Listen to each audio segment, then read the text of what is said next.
Saan po ang asawa ko? Narito po siya, ma'am. Renato! Tay!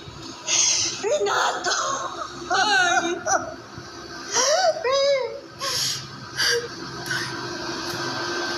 Bakit po nakapadyama yung asawa ko? Eh, di ba po, sabi niyo, ang gusto niyo sa asawa niyo parang natutulog lang. Bakit hindi diretso yung higa ng tatay ko? Kaya bilhin niyo po sa amin. Inayos namin siya na parang natutulog lang. Parang yung pinaglaruan niyo naman yung asawa ko. Masabos. Ano yun? Ano yun? Anak? Nag-iinig ba yung tatay mo? Siya ba yun? Nay, parang si tatay nga. Parang si tatay nga. Nag-iinig! Tama Bakit po nag-iinig? kayo. Naglagay po kami ng speaker sa kabaong niya at naglagay rin po kami ng recording na parang humihilik. Kaya parang natutulog lang. Nay, Ano? pero Nay, parang okay na rin. At least, sa burol, parang kasama pa rin natin si tatay. Ay, Teka lang! Bakit gumalaw yung...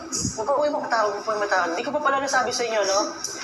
Pagkatapos namin siya imbalsamuhin, naglagay po kami ng specialized robotics at sensors sa loob ng kanyang katawan para kung sakaling man na may dadapong lamok sa kanya, kusa niya tatanggalin. Sa bagay. Ganun nga talaga. Tatay mo. Dahil Si nga po tatay talaga yun, si Mister. Oo. tatay ko yun. Mukhang nakukumbinsi na ako sa servisyo ninyo.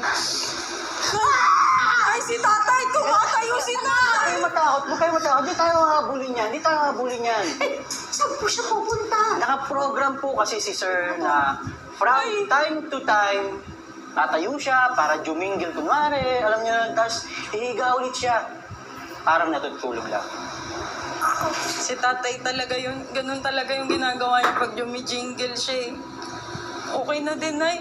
Para sa burol, makita natin yung mga dati niyang ginagawa. Teka.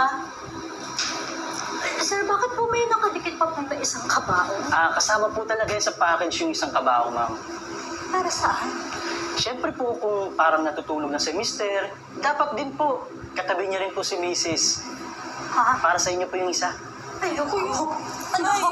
Ayoko. Nay, si tatay! Ah!